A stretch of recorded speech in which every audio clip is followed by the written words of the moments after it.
फातिमा की रानी माँ, प्रभु यीशु की माँ, आसरा तू ही है माँ।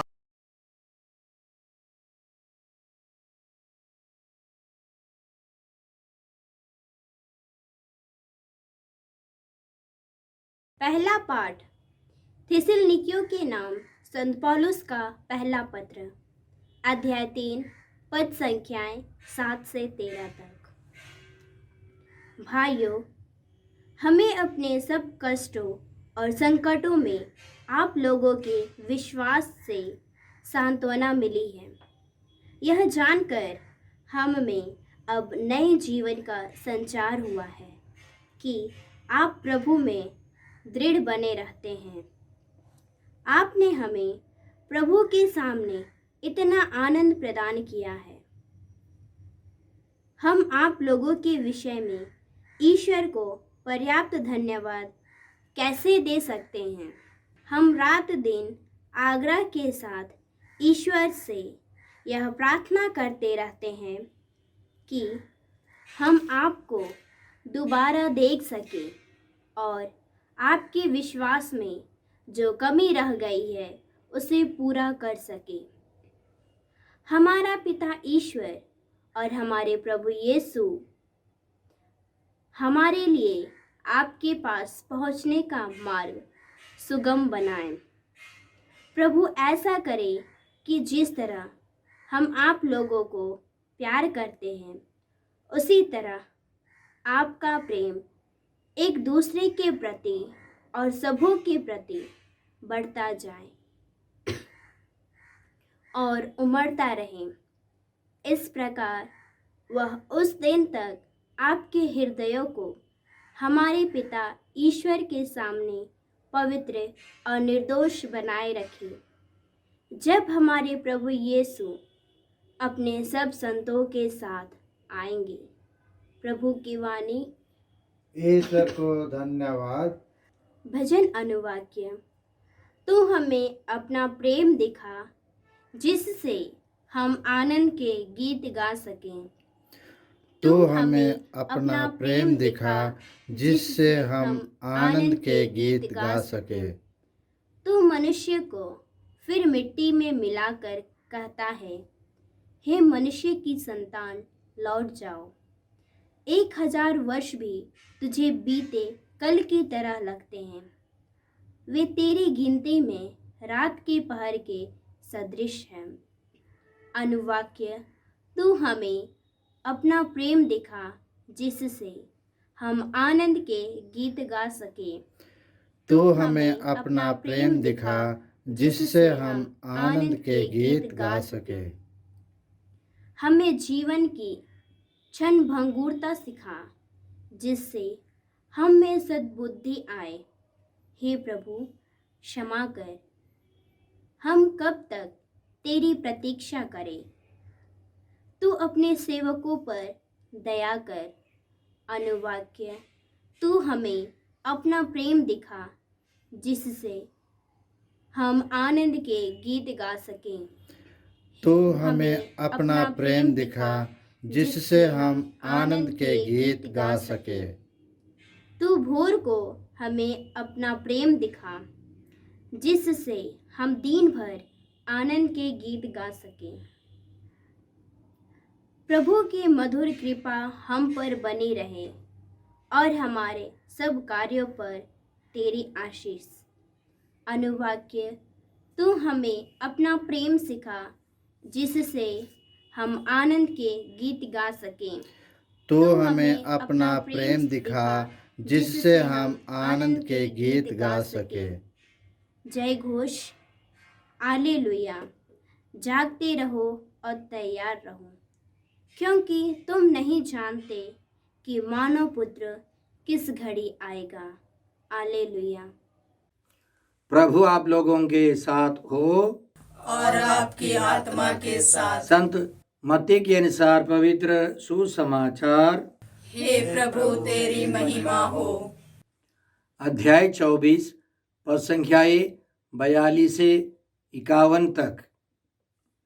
यीशु ने अपने शिष्यों से यह कहा, जागते रहो, क्योंकि तुम नहीं जानते कि तुम्हारे प्रभु किस दिन आएंगे।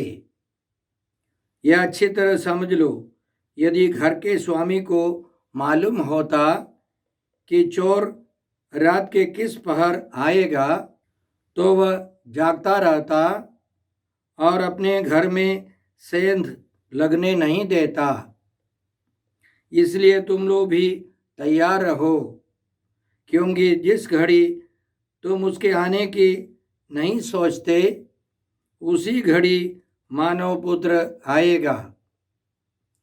कौन ऐसा ईमानदार और बुद्धिमान सेवक है जिसे उसके स्वामी ने अपने नौकर चाकरों पर नियुक्त किया है, जिससे वह समय पर उन्हें रसद बांटा करे।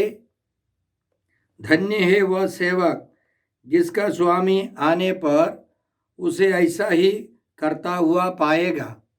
मैं तुम लोगों से कहे देता हूँ, वह उसे अपनी सारी संपत्ति पर नियुक्त करेगा।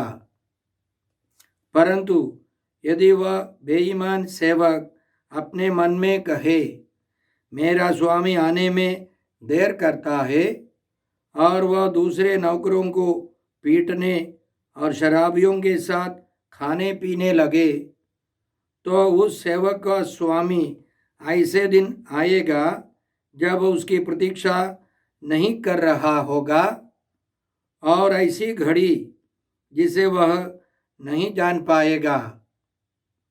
तब स्वामी उसे कोड़े लगवाएगा और ढोंगियों का दंड देगा। वहाँ वे लोग रोएंगे और दांत पीसते रहेंगे। प्रभु का सुसमाचार। हे क्रिस्त तेरी स्तुति हो। जय यीशु क्रिस्त में प्रिय भाई और बहनों, आज का पहला पाठ तसलनिकियों के नाम संत पौलुस के पहले पत्र से हैं। अध्याय 3 पदसंख्याएँ 7 से 13 तक। इसमें हमने सुना कि संत पौलुस को अपने जीवन में बहुत कष्ट, संकट, दुख सहना पड़ता था, लेकिन तसलनिकियों के विश्वासियों के कारण उनको विश्वास को देखकर पौलुस को और उनके साथियों को सांत्वना मिली है, आनंद मिला है।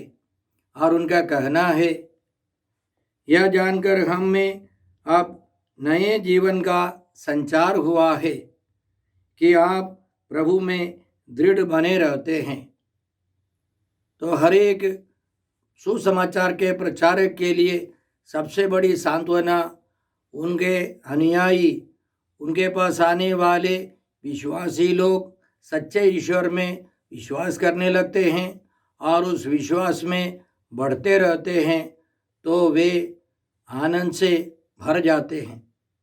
सारा कष्ट, दुख, तकलीफ सब नगण्य हो जाते हैं। वे सांत्वना से भर जाते हैं, आनंद से भर जाते हैं। इसलिए संत पौलुस पूछते हैं कि हम कैसे ईश्वर को धन्यवाद दे सकते हैं। पर्याप्त धन्यवाद की भावना यह असंभव है, क्योंकि ईश्वर ने हमारे जीवन में, हर एक प्रचारक के जीवन में अनगिनत वरदान दिए हैं। सबसे बड़ा वरदान है विश्वासियों का समुदाय, और उनका गुण, उनका चरित्र, उनका स्वभाव सब और अच्छा हो जाता है। ईश्वर की इच्छा और नियम के अनुसार एक कलीसिया, विश्वासियों के समुदाय का गठन, उससे हर एक प्रचारक बहुत आनंदित हो जाता है। उनका प्रतिफल उनका विश्वासी है। आगे उनका कहना है, हम रात दिन आग्रह के साथ ईश्वर से यह प्रार्थना करते रहते हैं कि हम आपको दोबारा देख सके। एक रिश्ता, एक संगत वो बना रहे, और आपके विश्वास में जो कमी रह गई है उसे पूरा कर सके। आदान प्रदान से हम विश्वास में बढ़ते रहते हैं। हमारा पिता ईश्वर और हमारे प्रभु यीशु हमारे लिए आपके पास पहुंचने का मार्ग सुगम बनाए, सब बाधाएं दूर हो जाए, वे फिर एक साथ मिल सके। यह हर एक प्रचारक चाहता है, हर समुदाय के बीच में फिर से जाकर आदान प्रदान करे, विश्वास में सबके सब आगे बढ़ते जाए। और आगे उनका कहना है, प्रभु ऐसा करे कि जिस तरह हम आप लोगों को प्यार करते हैं, उसी तरह आपका प्रेम एक दूसरे के प्रति और सबों के प्रति बढ़ता जाए और उमड़ता रहे। इस प्रकार वह उस दिन तक आपके हृदयों को हमारे पिता ईश्वर के सामने पवित्र और निर्दोष बनाए रखे, जब हमारे प्रभु यीशु अपने सब संतों के साथ आएंगे। तो हमें प्रेम में बढ़ते रहना है, पवित्रता में बढ़ते रहना है। याद रखें, सभी जगह पर अंधकार ही अंधकार है, लेकिन जहाँ सुसमाचार पहुँचता है वहाँ अंधकार मिटता जाता है, हटता जाता है, वहाँ प्रेम बढ़ता रहता है, सहयोग, आपसी मेल प्रेम सब बढ़ता रहता है। एक जमाना था, एक गोत्र के लोग दूसरे गोत्र के लोगों को मार डालते थे। धर्म के नाम पर, गोत्र के नाम पर तरह तरह के विचारों के कारण अलगाववाद, दमन, शोषण ये सब चलता था। तरह तरह की गुलामियाँ, जहाँ सुसमाचार के प्रचारक पहुँचे, जहाँ सुसमाचार पहुँचा, वहाँ इसी तरह की बुराइयाँ सब हटती गई है। पिछले 2000 सालों में प्रभु यीशु ने अपने प्रचारकों के द्वारा, सुसमाचार के द्वारा महान कार्य किए हैं। इसलिए हम पिता ईश्वर को धन्यवाद देते हैं, संत पौलुस जैसे महान प्रेरितों के लिए। और आगे भजन अनुवाक्य में हमने सुना, तू हमें अपना प्रेम दिखा जिससे हम आनंद के गीत गा सके। आज का भजन स्तोत्र 90 से है। इसमें हमने सुना, तो मनुष्य को फिर मिट्टी में मिलाकर कहता है, हे मनुष्य की संतान लौट जाओ। 1000 वर्ष भी तुझे बीते कल की तरह लगते हैं, वे तेरी गिनती में रात के पहर के सदृश हैं। हमें जीवन की क्षण भंगुरता सिखा, जिससे हम में सद्बुद्धि आए। हमारा जीवन अल्पकालिक है। हमारा जीवन, इसी स्तोत्र में हम लोग पढ़ेंगे, हमारी आयु की अवधि 70 बरस है। स्वास्थ्य अच्छा है तो 80 बरस। हमारे दिन शीघ्र ही बीतते हैं और हम चले जाते हैं। इसलिए हमको समझना है, यह जीवन क्षण भंगुर है, अल्पकालिक है। इसलिए हम इस अल्पकालिक जीवन में समय का फायदा उठाकर पवित्र जीवन बिताए, ईश्वर की इच्छा के अनुसार जीवन बिताए। अंतिम में हमने सुना, तो भोर को हमें अपना प्रेम दिखा जिससे हम दिन भर आनंद के गीत गा सके। प्रभु की मधुर कृपा हम पर बनी रहे और हमारे सब कार्यों पर तेरी आशीष। कितनी सुंदर प्रार्थना है। हर कार्यों में ईश्वर की आशीष है, वह कार्य सफल होगा। ईश्वर की कृपा, ईश्वर की विशेष शक्ति चाहिए। इसलिए हम सुबह उठते ही एक छोटी प्रार्थना से, एक छोटी आराधना से जीवन शुरू करें। हमारी प्रार्थना दुख कष्ट सब संसार भर के सभी मिसा बलिदानों में भाग लेने वालों के साथ, मिसा बलिदानों के साथ, सभी भक्तों के साथ मिलकर हम अपना चढ़ावा चढ़ाए। प्रभु हमको आशीष देंगे, उनके प्रेम में हम बढ़ते जाएंगे। दूसरों के प्रेम, दूसरों की सेवा में हम बढ़ते जाएंगे। आज का सुसमाचार संत मत्ती के सुसमाचार अध्याय 24 से हैं। अध्याय 24 और 25 प्रभु यीशु का अंतिम प्रवचन है, 5वां प्रवचन है। इसमें मुख्य रूप से दुनिया के अंत के बारे में है और साथ साथ अध्याय 24 में यरूशलेम के विनाश के बारे में भी है और हमारे व्यक्तिगत अंतिम के बारे में भी हम पाएंगे। इसलिए प्रभु यीशु का मुख्य वचन है, जागते रहो क्योंकि तुम नहीं जानते कि तुम्हारे प्रभु किस दिन आएंगे। तैयार रहना है। और यीशु ने साफ साफ समझाया, जो जागता रहता है ईमानदार सेवक है, अपने मालिक की प्रतीक्षा में है, पवित्र जीवन बिताता है, उसको अनंत जीवन में प्रवेश करने का वरदान मिलेगा, अनंत सुख मिलेगा।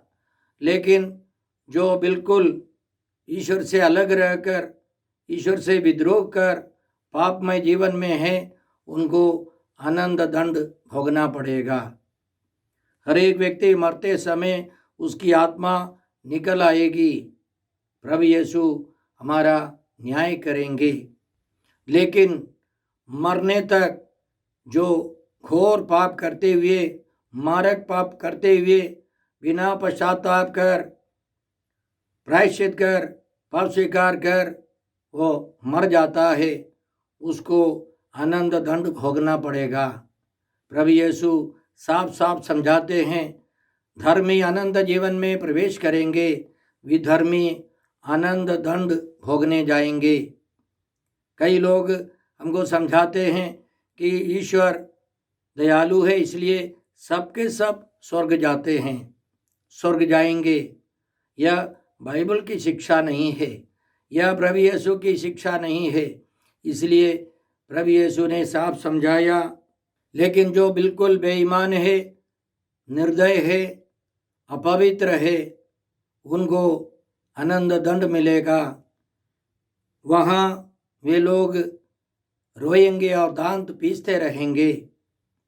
तो स्वर्ग है और नरक है। लेकिन जो स्वर्ग के लिए निर्धारित है, उनमें भी यीशु का कहना है, संत मत्ती के सुसमाचार अध्याय 5 पद संख्या 8 में, धन्य है वे जिनका हृदय निर्मल है, वे ईश्वर के दर्शन करेंगे। जो आत्माएं स्वर्ग के लिए निर्धारित हैं लेकिन उनमें पूर्ण पवित्रता नहीं है, तो उनको शुद्धिकरण की प्रक्रिया से गुजरना होगा। क्योंकि प्रभु यीशु ने संत मत्ती के सुसमाचार अध्याय 5 पद संख्या 8 में हमको समझाया, धन्य है वे जिनका हृदय निर्मल है, वे ईश्वर के दर्शन करेंगे। ईश्वर के दर्शन के पहले हमारा हृदय पूर्ण रूप से निर्मल होना है। इसलिए कलीसिया सिखाती है कि हम शोधकाग्नि से गुजरेंगे जिनका हृदय निर्मल नहीं है पूर्ण रूप से। इसलिए हमारे बाइबल पंडित लोग हमको समझाते हैं कि संत लूकस के सुसमाचार अध्याय 12 में प्रभु यीशु ने स्वर्ग के बारे में जिक्र किया है, नरक के बारे में, आनंद दंड के बारे में बताया और शोधकाग्नि के बारे में भी बताया है। संत लूकस का सुसमाचार अध्याय 12 संख्या 47 से, अपने स्वामी की इच्छा जानकर भी जिस सेवक ने कुछ तैयार नहीं किया और न उसकी इच्छा के अनुसार काम किया, वह बहुत मार खाएगा। आनंद दंड नहीं, बहुत मार खाएगा। जिसने अनजाने ही मार खाने का काम किया, वह थोड़ी मार खाएगा। जिसे बहुत दिया गया है उससे बहुत मांगा जाएगा, और जिसे बहुत सौंपा गया है उससे अधिक मांगा जाएगा। तो ईश्वर निर्धारित करता है कि जो स्वर्ग के लिए निर्धारित है लेकिन पूर्ण रूप से पवित्र नहीं है, उनको एक शुद्धिकरण की प्रक्रिया से गुजरना है, जिसको हम साधारण भाषा में कहते हैं शोधकाग्नि। वह इस दुनिया की आग नहीं है। बाइबल में लिखा है, ईश्वर, हमारा ईश्वर भस्म करने वाली अग्नि है, राख करने वाली आग है। ईश्वर प्रेम है। उस प्रेम रूपी आग में हमको पूर्ण रूप से निर्मल होकर शोधक आत्मा से गुजरकर स्वर्ग पहुंचना है। इसीलिए प्रभु यीशु हमको समझाते हैं, जागते रहो और तैयार रहो। प्रतिदिन हम बाइबल पढ़े, व्यक्तिगत, पारिवारिक, सामाजिक प्रार्थना में भाग ले। समय समय पर हम पाप स्वीकार कर योग्य रीति से परम प्रसाद ग्रहण करें और प्रार्थना करें कि हमारे जीवन के अंतिम क्षणों में हम सारे संस्कार ग्रहण कर प्रभु के साथ महिमा के साथ अनंत जीवन में प्रवेश कर सके।